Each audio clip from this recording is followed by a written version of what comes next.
Друзья, я вас приветствую. Тема сегодняшнего нашего эфира: почему чиновники мешают, армия чиновников мешает работать, мешает воевать настоящей армии. Я прошу прощения, это, как всегда, включены чаты. Для того, чтобы общаться с чатами и звук мешает, мне приходится отвлекаться. С нами наш дорогой гость, политолог Сергей Гайдай. Огромное спасибо вам, Сергей, что вы к нам пришли. Но прежде чем мы начнем, я хочу напомнить, пожалуйста, дорогие зрители, подписывайтесь, ставьте лайки, подписывайтесь, пожалуйста, на 2 канала. Мы даем трансляцию на 2 канала. Клуб Медоедов и Елена Кислица. Очень вас прошу, пожалуйста, подпишитесь и лайкните на оба канала. Сергей, ну что, давайте попробуем эту тему обсудить. Давайте. Смотрите. Когда-то я общался с Михаилом Саакашвили, и меня очень интересовали, что его команда сделала, когда они пришли к власти в Грузии в 2003 году. Потому что по тем временам реформы грузинские нам из Украины казались просто какими-то невероятными. Очень завидовали тому, что они могли, ну, например, практически побороть системную коррупцию.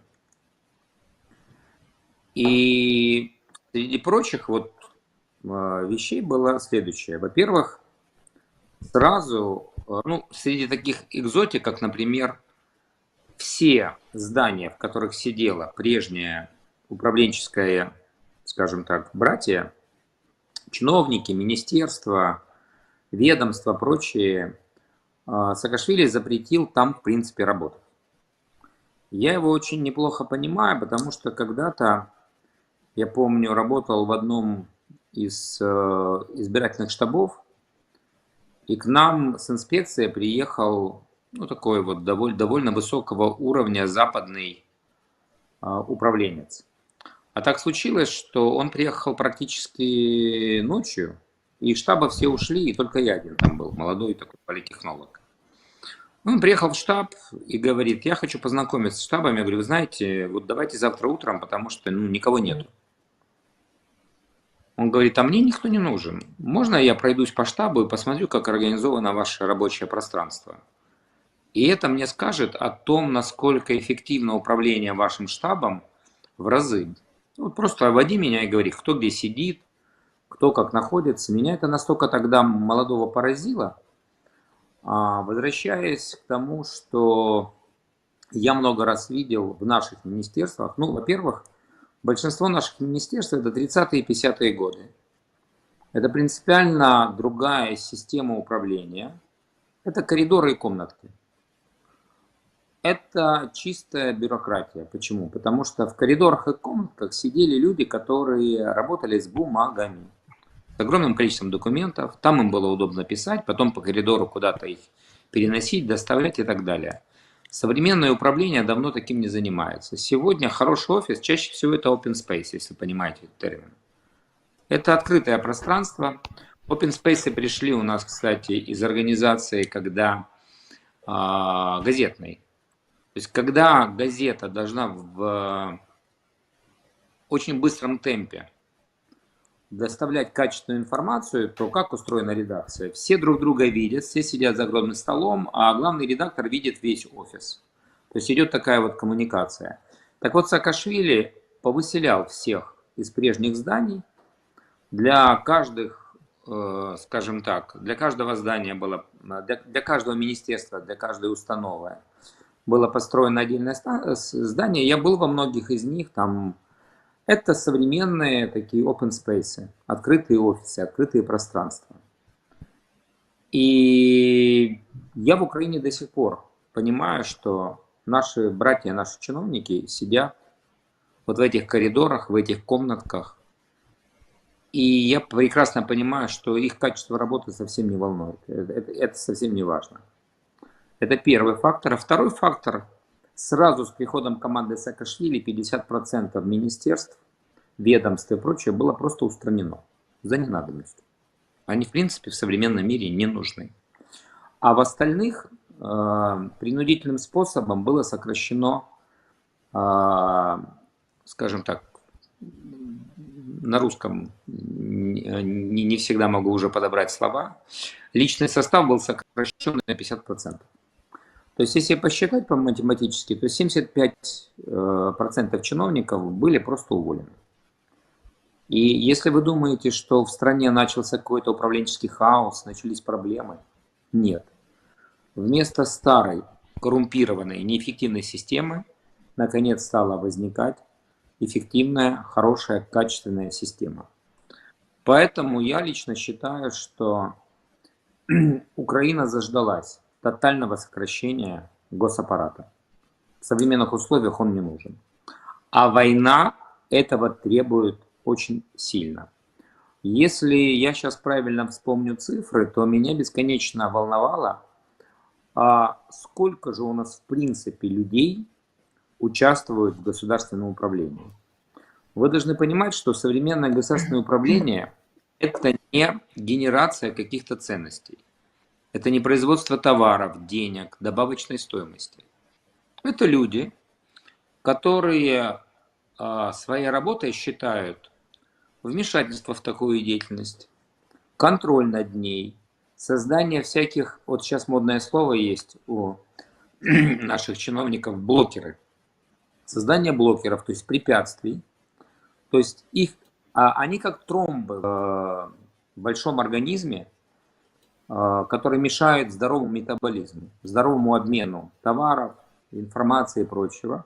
Потому что они все время, пытаясь вмешиваться в деятельность, ставя какие-то рамки, ограничения, контролируя, является проблемой. И поэтому, когда вы хотите узнать, насколько эффективно работает та или иная управленческая система, надо узнавать, а какое количество блокеров, какое количество вот этих чиновников, управленцев в стране. Я пытался до войны узнать, и постепенно, по чуть-чуть, доставал эту информацию, которую не так просто узнать. Смотрите, конкретно людей, которых официально называют чиновниками, которые работают в госуправлении, в министерствах, в центральном госаппарате, их там, по-моему, около чуть больше 100 тысяч.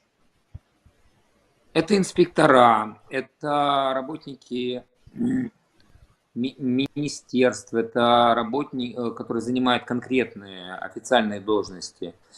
Это, сейчас я вам скажу, есть агентства, которые примерно приравниваются к министерствам. Это всякие нацкомиссии. Их примерно там 100-150 тысяч. Но работников, которые не числятся вот на таких официальных должностях, но тем не менее работают в самих министерствах, таких функционеров, клерков, их 500 000. А еще порядка 900 тысяч – это всяческие работники, которые в региональных подразделениях центрального аппарата работают. То есть у нас в управлении страны перед войной было порядка 2 миллионов персон. По-моему, 1 800 000. Вот вы должны понимать, что это невероятно огромное количество. Причем, с одной стороны, мы от Советского Союза получили систему, которую ни разу не меняли. Вот как, по идее, должно быть правильно. Ну, хотите, я вам приведу пример, который, может быть, будет понятен для людей на таком бытовом уровне. Вот вы приезжаете, покупаете участок садовый у кого-то. Это 5 соток. При этом возникли эти 5 соток когда-то прежнему хозяину, были даны при Советском Союзе. И при этом в Советском Союзе были нормы, что можно было на 5 соток. Мало кто помнит, возможно, только старший возраст, что, например, садовый домик не имел права иметь второго этажа. Он был ограничен по площади. Я помню, да. Материалы, из которых это строилось, это были чуть ли не вагончики или какая-то вагонка. А вы хотите построить современный дом. Что правильно и логично сделать? Снести старый дом до фундамента, выкопать его и на современных материалах по современному проекту построить новый дом. А неэффективный хозяин начинает обкладывать этот домик кирпичами, достраивает второй этаж, потом пристраивает какую-то пристройку в флигель, потом там городит какой-то сарай рядом. И получается вот такое вот нелогичное, плохое, гниющее дорогло. Мы имеем сегодня такой управленческий аппарат. Нам он достался от Советского Союза. Министерства тогда были, их задача была выполнение госплана, никакой рыночной экономики не было. Они формировались по отраслевому принципу. Министерство сельского хозяйства, Министерство тяжелой промышленности, Министерство транспорта и вот это вот все. Все чиновники, которые там работали, остались на своих местах. И за эти 33 года министерства только добавлялись, и количество работников только увеличивалось. И мы сейчас имеем вот эту вот огромную раковую опухоль, которая эффективно не работает, в которой тотально живет коррупция, потому что с какого-то момента главная задача госаппарата была коррупция. Коррупция в своем чистом виде. То есть ты получаешь возможность, доступ к вот этому контролю, вмешательству, и используешь это для собственного обогащения, своего благополучия. Если вы посмотрите вокруг городов, вот эти вот зоны коттеджных городков, то если вы думаете, что в богатых, хороших маетках с иномарками, с большими земельными угодьями живут бизнесмены, то их маленькое количество. Кто это? Прокуроры, судьи, податкивцы, силовики, менты. Вот все, что называется госуправленцы. Они у нас самые богатые, потому что их деятельность направлена только на одно. Но при этом они ничего не производят. Они только мешают процессу созидания. Поэтому это можно было терпеть, и украинцы это терпели, пока не было войны. Война же это когда вас ставят на грань выживания. И выигрывает войну тот, вот смотрите, многие говорят, выигрывает войну эффективная армия, выигрывает войну лучшая экономика. А я могу все это перефразировать. Выигрывает войну та страна, которая сумела создать максимально эффективное управление, кризис управления во время этого кризиса, который называется война. И главным условием убрать все, что мешает. И как ни парадоксально, главный блокер, главная помеха сегодняшнего управления в стране – это невероятно разросшийся в размерах, коррумпированный и неэффективный госаппарат. И действие, которое надо совершить, оно очень простое. Его надо ликвидировать. Его надо просто послать в отставку. Почему я говорю и предложил назвать наш стрим «Армия чиновников, которые мешают армии воевать на фронте»? А потому что они по размерам почти одинаковые. Вот смотрите, сегодня наш госаппарат это почти 2 миллиона человек. При этом, смотрите, я вам сказал цифры до войны, 2021 года. Если вы думаете, что с войной у нас исчезло хоть одно министерство, у нас их 20. 20 министерств. Если вы думаете, что где-то были сокращения, если вы думаете, что чиновники собрали манатки и уехали за границу, то нет. Наоборот, вся информация, которую мне удалось достать, это о расширении штатов. И более того, очень охотного расширения штатов. Вы понимаете почему? Ну, потому что они у нас под броней. Если тебе посчастливилось попасть в госаппарат, все, на фронт ты не идешь. А как вы думаете, какие у нас силы обороны по размерам? 1 400 000. Меньше, чем чиновников. Представляете, людей, которые сидят в управлении страной под броней и продолжают воровать из бюджета и мешать этой стране развиваться, больше, чем людей, которые у нас в армии. Более того, вот то, что необходимо сделать с чиновниками, просто 80% послать в отставку, оставить реально 4 министерства и в них тоже заменить людей.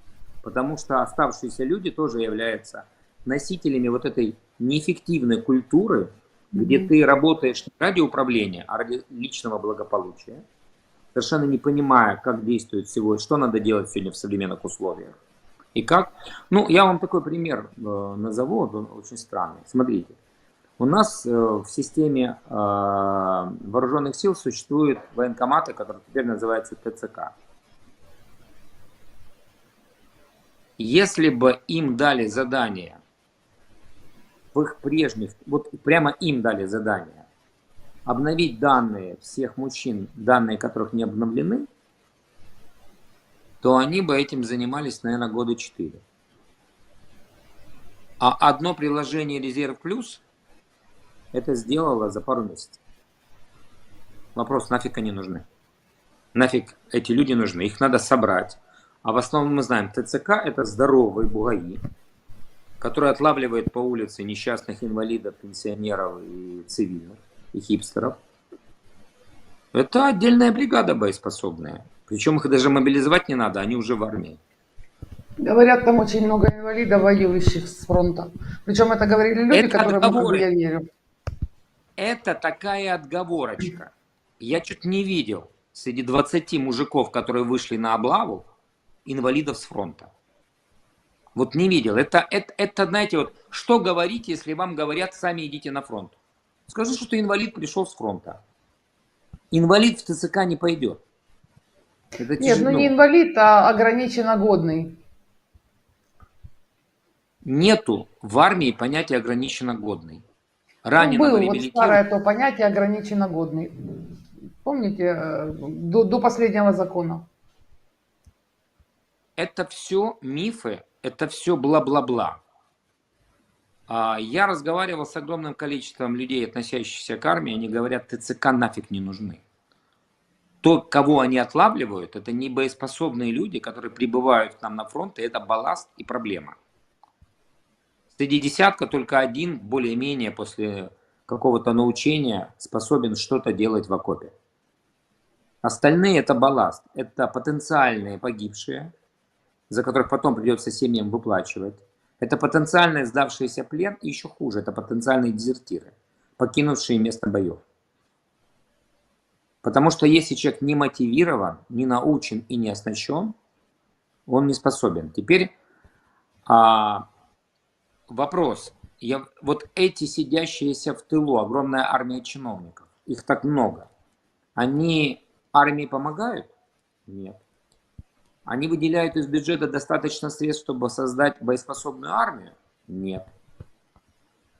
Они тратят бюджет на мирные цели в 2 раза больше, чем сегодня выделяется на армию. Ну да, у них так потоки организованы, конечно. Да. Им трудно перестроиться. Нет, они привыкли так зарабатывать. А Да, им даже ну у них лень так уже все перестроить свою настроено, систему конечно. откатов на армейскую, Да. потому что она сложнее. Потому что как покупать снаряды, мавики, машины, это сложнее, чем закатывать деньги в асфальт в тылу и в Ну, благоустройство. говорят уже и при принятии этих беспилотников 30% откат. Уже были такие Но это вот данные. кто туда добирается. Так вот, это раковая опухоль. Более того, вот как бы я наладил управление? Первое. Я бы оставил всего 4 министерства, действительно критически необходимых во время войны. Первое министерство, можем их по-другому назвать, департаменты. Государственный департамент. Это обороны. Обороны-безопасности. Понятна функция. Она нужна во время войны. Вторая функция. Это функция Министерства иностранных дел. Нам придется общаться с миром. Наша жизнь зависит от дипломатии, от того, как нам помогают. И вообще наш бюджет более чем наполовину закрывают исключительно западные инвесторы. Третье, без чего бы в стране даже во время войны прожить нельзя, это юстиция. То есть если отпустить законы, суды и прочее, то есть просто вот начнется действительно в стране тотальный бунт, разборки и, скажем так, военизированные банды будут выяснять, кто справедливее и за кем правда. Ну и министерство, которое бы обеспечивало экономическую деятельность. Причем здесь есть особенность такая. Это министерство, которое должно заниматься монетарной политикой и правильной тратой бюджета на оборону. Все остальные функции надо спускать в ту систему, которую уже время создавать, и она за 33 года не была создана. Это местное самоуправление. А внутренних Не дел? надо путать. Ну, Внутренних дел. Министерство безопасности. Смотрите, Министерство безопасности, причем Министерство обороны и безопасности. Причем, смотрите, когда я говорю, что надо спускать функцию на местное самоуправление, смотрите, США. Полиция, шерифы – это вопрос местного самоуправления. Ну, у них же все равно В есть центральном госаппарате КДР. можно оставить только бюро по расследованию и прокуратуру, в юстиции. Все. Для этого такого огромного штата людей не нужно. Но внимание, а что делать с силами обороны, которые сегодня составляют 1 400 000? Сейчас я вас удивлю, сокращать. Объясню. То, что в силах обороны сегодня 1 400 000 людей, и это, кстати, смотрите, вот когда я говорил о том, сколько людей работает в госаппарате, то цифры довоенные, они такие, даже довоенные цифры были печальные. То есть 1 200 000, 1 800 000 человек – это управленцы. Если к ним добавить еще всех бюджетников, которые не работают в управлении, но работают от бюджета, то есть которые ничего не производят, но бюджет им платит. Это учителя, там, врачи, какие-то работники государственной сферы, которые надо сокращать на самом деле было за эти годы. Их практически не должно было остаться. Все это надо было передать в свободный рынок. По большому счету, это было бы правильно. Но они есть. Так вот, их совокупно 4 с лишним миллиона в Украине. А при этом еще 10 миллионов пенсионеров. И довоенная цифра, то есть один производящий, наполняющий украинец бюджет, содержал 1,5 украинца, которые оттуда брали. Это еще и немного, во время... Господи. Это немного, но во время войны 8 миллионов покинуло страну, и покинули не чиновники. А во время войны количество людей, которые берут из бюджета, сама армия, еще добавила 1 400 000. Поэтому президент вполне говорит, что нам, чтобы содержать одного солдата, надо 6 работающих в тылу. Этих 6 нету. Поэтому, плюс это армию содержать, а еще вот тех бюджетников, пенсионеров, чиновников. То есть у нас, я боюсь, что там цифра плачевная. Если бы не западная финансовая помощь, то страна бы уже просто не жила. Ей было не за что жить. Это была бы пустыня, по которой легко двигался оккупант, встречая только партизанские отряды, которые там бы воевали где-то в лесах, как УПА в свое время. И все. Поэтому у нас с управлением, во-первых, надо тотально сократить. Во-вторых, про армию. Что такое 1 400 000? Попытка выяснить, сколько из этого 1 400 000 участвует в боевых действиях. Сколько человек в окопах, сколько конкретно занимается непосредственно боевой работой. Не более 200 000. Да, но есть же еще обеспечение. Говорят, Объясняю. сколько же должно быть в обеспечении. Ну, там водители, снабженцы, вот это вот все. Смотрите, Кухня, в столько конце концов. же. А теперь посчитайте. Более 1 миллиона сидит в штабах в тылу, и только 200-300 тысяч находятся на фронте. Сегодня Кир Сазонов это такие же бюрократы. сказал, что в Киеве больше военных, чем на фронте. Смотрите, это такие же бюрократы, которые считают себя воинами, которые получают сейчас немаленькую зарплату. Для них война – это полный кайф. Они в безопасности. И они такие же бюрократы. Сидит штабист и занимается тем, чтобы боевой командир бригады регулярно заполнял 24 бумажных журнала. 24-й журнал Да. по учету журнал.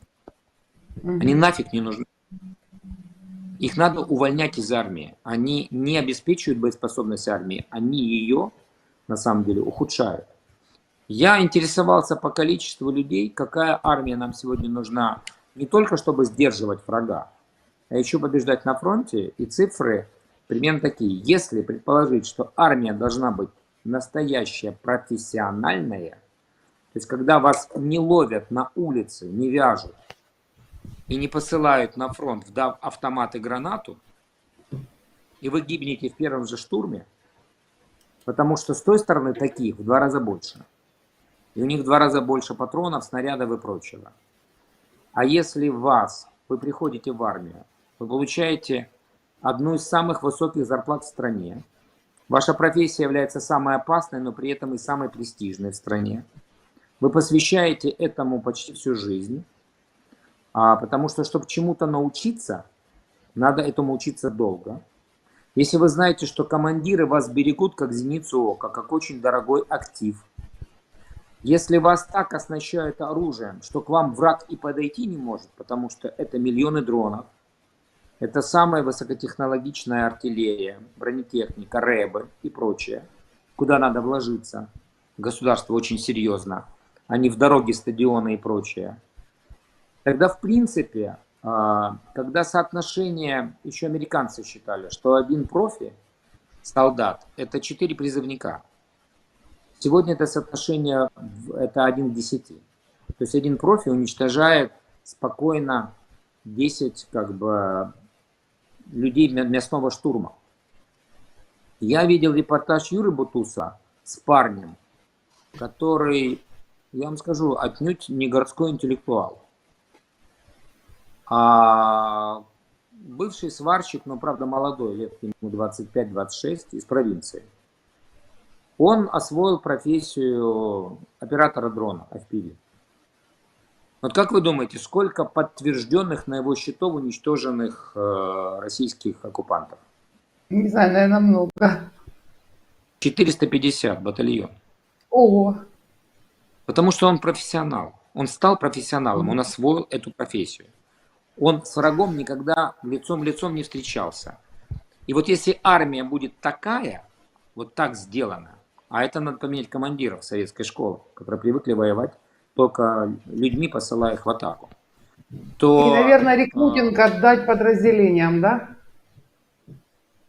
и центральный, может быть, и подразделением.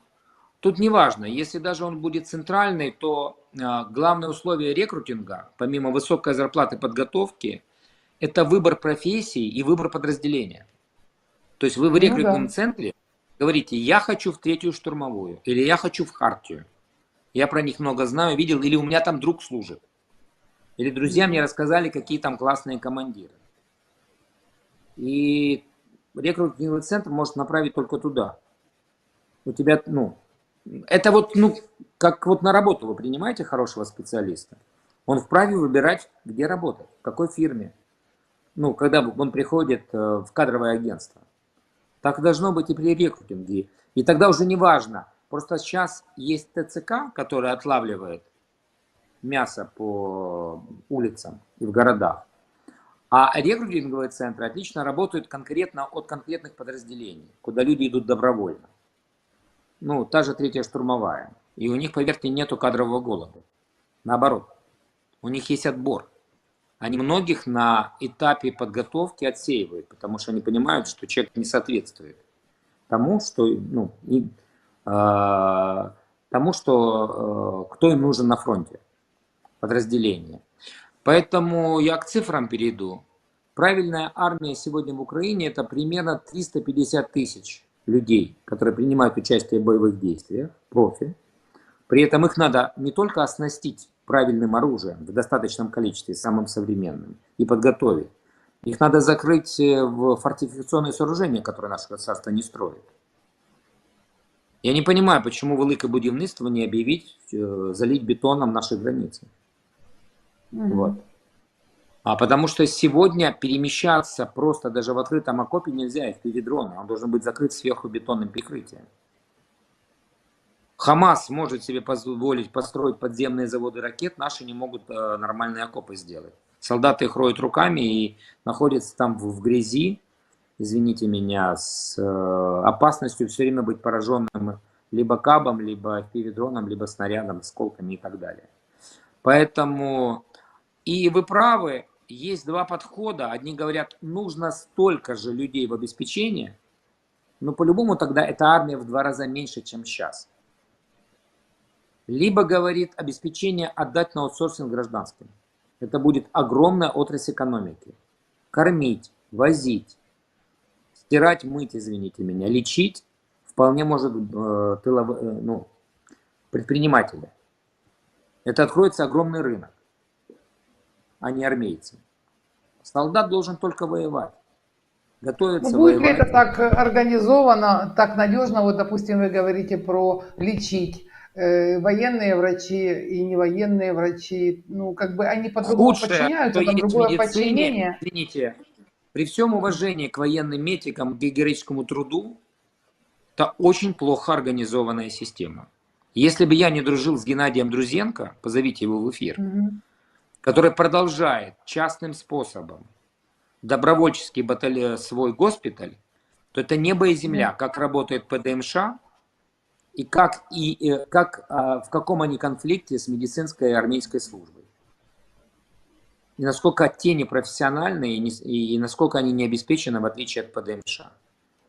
Если бы таких ПДМШ было хотя бы 100 штук, они бы заменили всю медицину военную. И были Давайте в разы подчеркнем, эффективнее.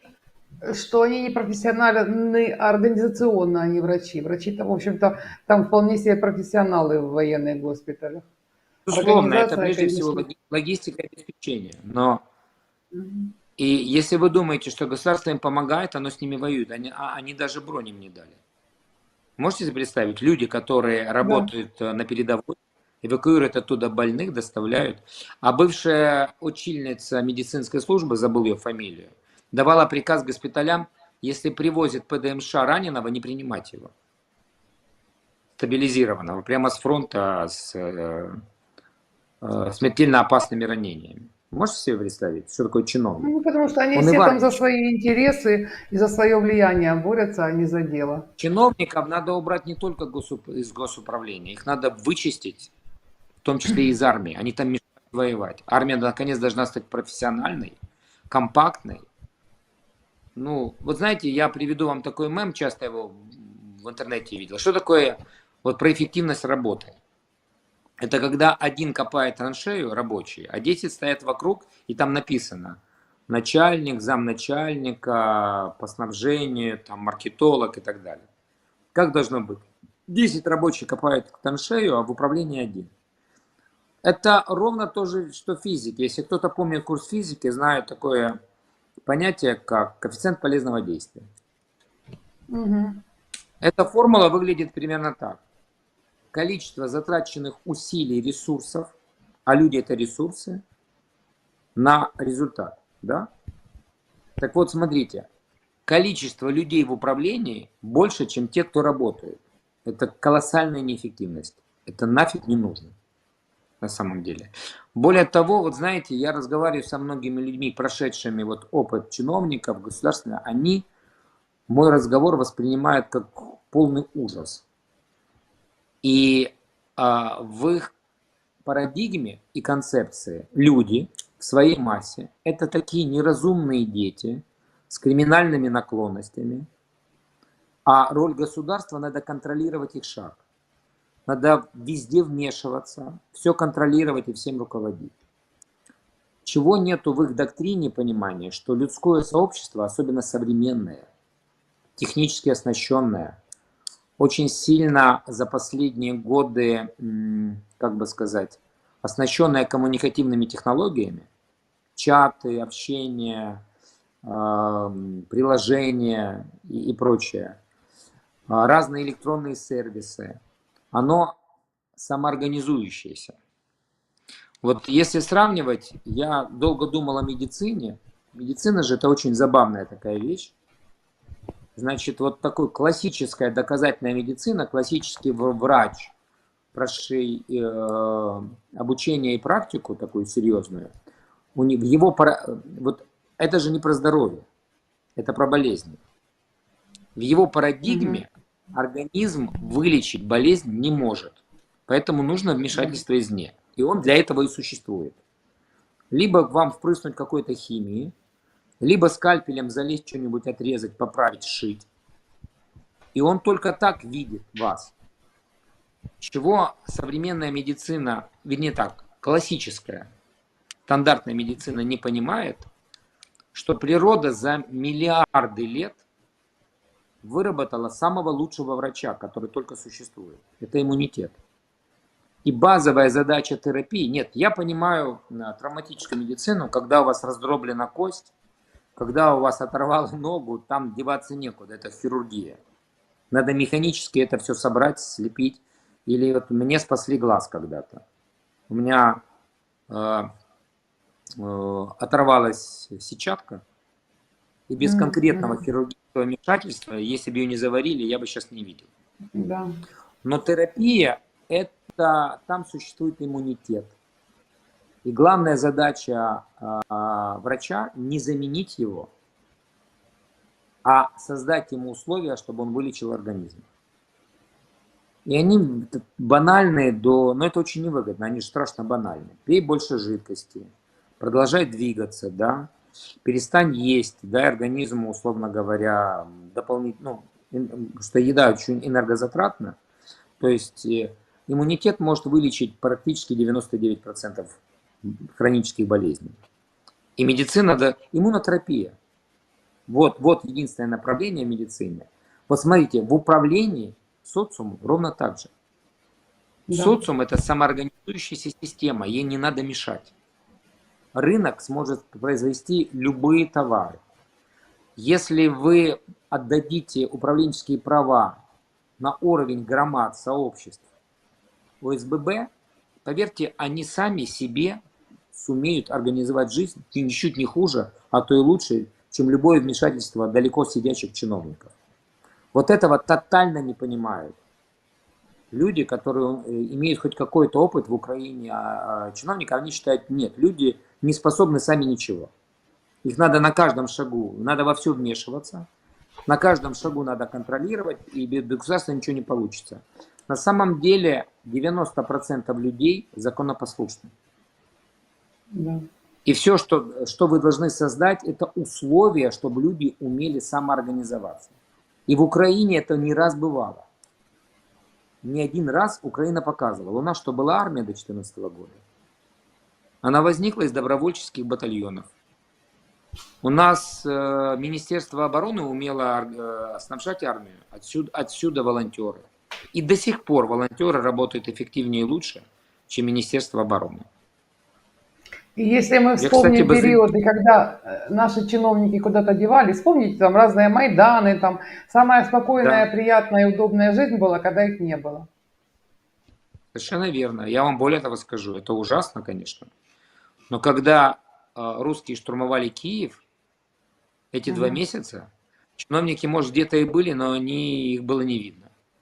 Была невероятная самоорганизация, включая территориальную оборону. Поэтому инициативная группа, которая затеяла создание петиции, по закону закон это разрешает, создала отдельный сайт. Я вам, если, только не сегодня, а завтра пришлю ссылку на него. Сайт называется «Народный референдум. 7 шагов к победе». Первый шаг – это тотальное сокращение чиновничьего аппарата во время войны. Во-первых, это на 80% мы уберем коррупцию. Мы облегчим жизнь в стране, убрав вмешательство этих чиновников в процессы, которые идут в стране. Мы таким образом высвободим огромные средства не только на содержание этих чиновников, на их зарплаты, машины и прочее. Мы еще и э, сохраним средства, которыми они оперируют, чтобы самообогащаться. Мгм. Направил их наоборот. А самое главное, появится кадровый потенциал.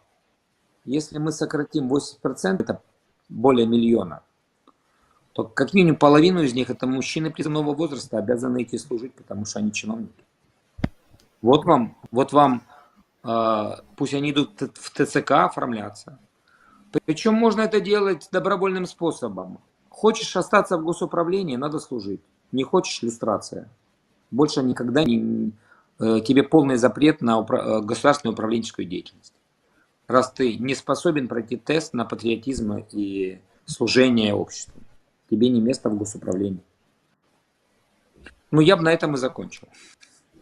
И, возможно, перешел к каким-то вопросам. Да. Но как мы это сделаем? Ведь бюрократы — это такой организм, который сам себя резать не будет. Мы подписываем петицию, которая уходит, как всегда, в корзину. Мы уже столько петиций подписали за последние 5 лет. Вот. Тут тем более вы обращаетесь к бюрократам и говорите: ребята, давайте вы сами себя порежете, отрежете, уволите и Ну, пойдете воевать. Ну да- кто ж согласится? давай- И денег лишите. давайте я вам скажу. Смотрите, первое. Во-первых, я не обращаюсь к бюрократам. Я обращаюсь конкретно к Зеленскому, у которого может проснуться. Есть слабая, но надежда, и есть возможность, самое главное. Потому что у него сейчас колоссальная проблема. Я смотрел последние исследования. Говорить какие-то точные цифры я не имею права, потому что это исследование закрытое. Но чтобы вы понимали, я вам скажу только одно. Это исследование на доверие. Это самый важный фактор. Так вот, у президента давно нету доверия более чем половины населения. И он об этом знает. Да. Это исследование для него. Вернуть доверие, если он хочет знать, можно только таким способом. Потому что сокращение госаппарата, это однозначно будет поддержано большинством населения страны. Это обращение к депутатам, это обращение к первым лицам, которые могут каким-то образом. Но смотрите, им все, что меньше миллиона, неинтересно. Поэтому все эти петиции, там же есть особенность. У нас же история началась с петиции, которая набрала 29 тысяч за 2 дня. И они ее сняли под благовидным предлогом. Этого достаточно, чтобы мы ее рассмотрели. А когда потом мы обратились к Подоляку, который сказал: так давите на власть, вот уже у вас есть возможности. Сказали: так мы дали петицию. Так там всего 29 тысяч, так вы его сняли. Вы поддержите это 3 месяца, и вы увидите, что это несколько миллионов. А когда несколько миллионов, с этим уже это просто будет явление. И теперь самое главное. А это нужно не им. Эта петиция нам нужна. Потому что это выученная беспорадність, когда: ой, да что мы можем, да кто нас послушает. А вспомните, вы Майданы вспомнили. Разом нас богато, нас не подолать. Когда ты выходишь на площадь и видишь, что там 1 миллион человек, у тебя совсем другое отношение к этому, другой уровень смелости и другая настойчивость в части достижения своих целей. Это нужно нам. Если народ Украины увидит, что за эти 7 шагов выступает миллионы людей, и ты вместе с ними, то тогда появятся лидеры, которые скажут: ребята, вот власть не может это сделать, а мы можем. А выборы, поверьте, они точно будут. По крайней мере, все говорят о весне. И там будет четкое мерило. А вы поддержите 7 шагов? Нет? Так чем вы отличаетесь от тех, которых надо сменить? Вот если ты будешь выполнять это, а 7 шагов очень конкретно. Таких, что, вот знаете, кто сейчас помнит 10 шагов навстречу людям Ющенко? Никто. Нет. А если мы будем полгода собирать 1 миллион голосов, то каждый шаг все будут вам рассказывать, что там. Я вам сейчас рассказал про 1 шаг – сокращение госаппарата. Немножко касался 3-го шага – реформы в армии. 2-й шаг тоже его коснулся, что в принципе на ротационной основе постепенно в госаппарате должны остаться только те, кто прошел фронт. Или альтернатива. Что имеется в виду? Ну, женщины не пойдут на фронт, но тоже могут проходить своеобразный тест, например, на альтернативной службе. Поработать в госпитале, поучаствовать в волонтерских проектах, ну и так далее. То есть можно. Более того, но есть люди, которые в принципе не способны служить и быть в армии, а тем не менее обладают умениями и знаниями, полезными для госуправления. Но это может быть такой же институт советников, которые решения не принимают, но работают на тех, кто решения принимает. Все можно придумать. Это уже три шага, я бы сказал. В дальнейших стримах можно коснуться, например, такого шага, как должен быть устроен бюджет, как должна быть устроена экономика. Это следующие шаги. Два последних шага, шестой и седьмой, вполне понятно. Открыть западные границы. Но это позор. Закрывать страну, превращать ее в концлагерь. Это вредит вот на всех уровнях. И экономике вредит, и состоянию в обществе вредит, и доверию к власти вредит.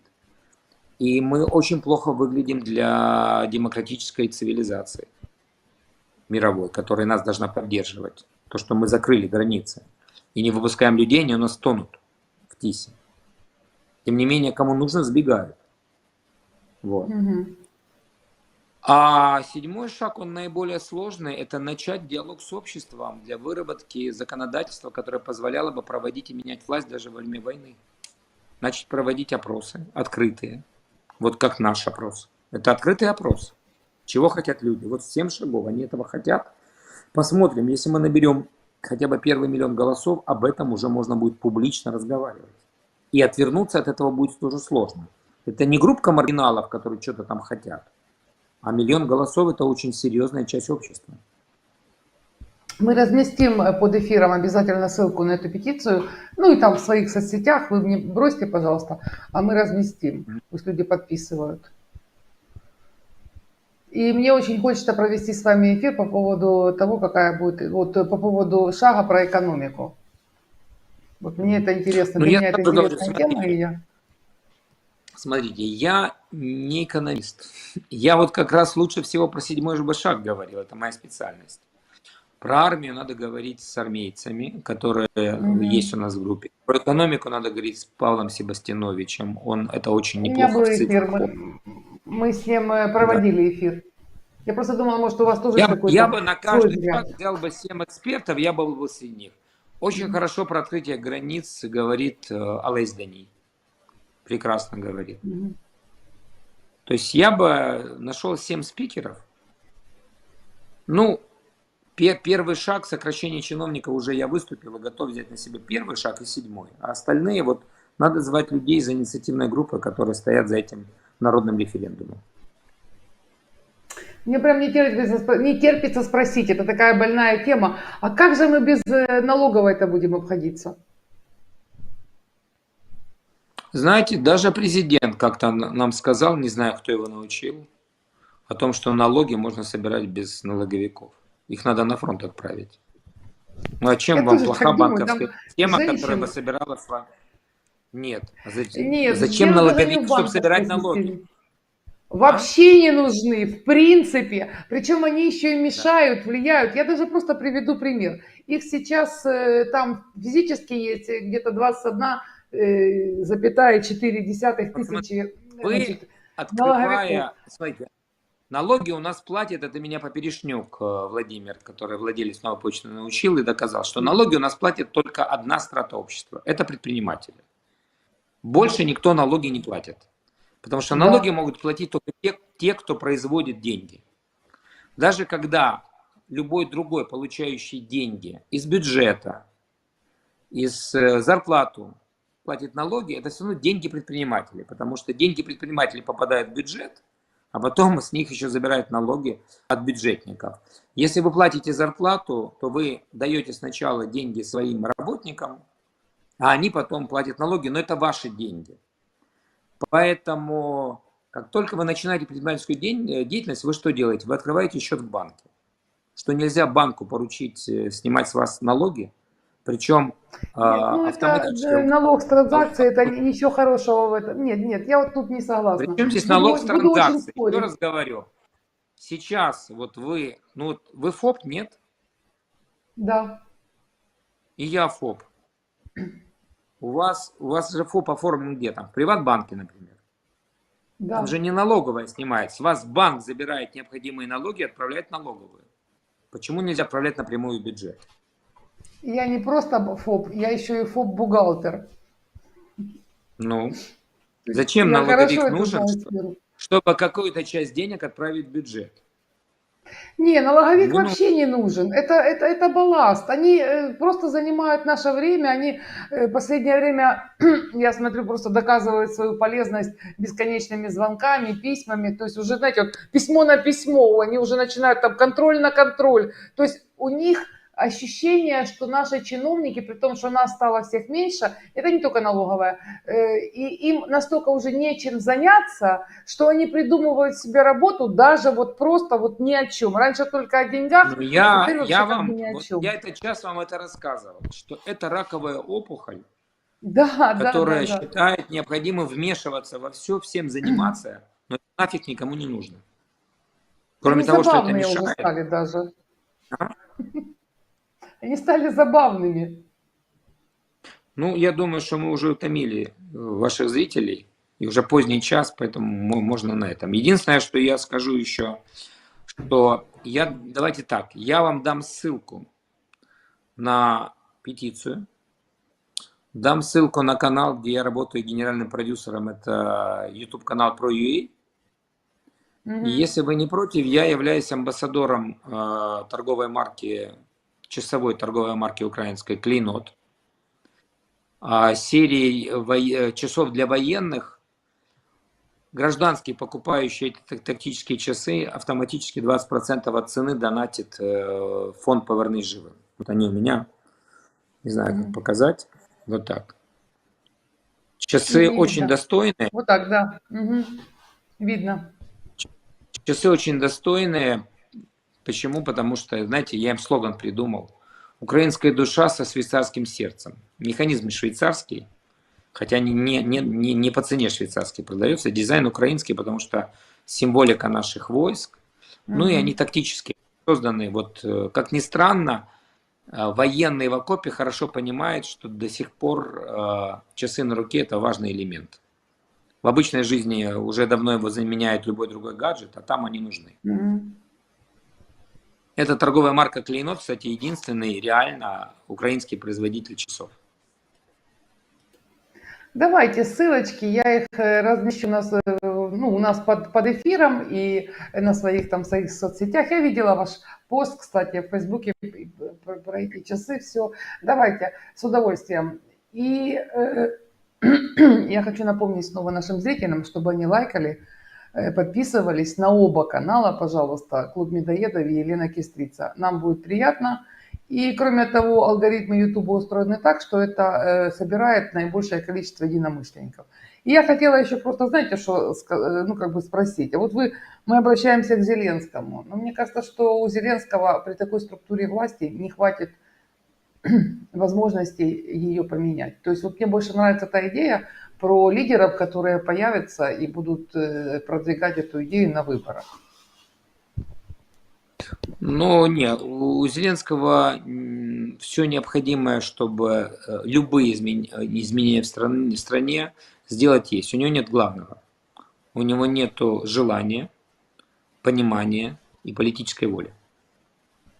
Ну, может быть, Иначе вам давно... виднее, вы,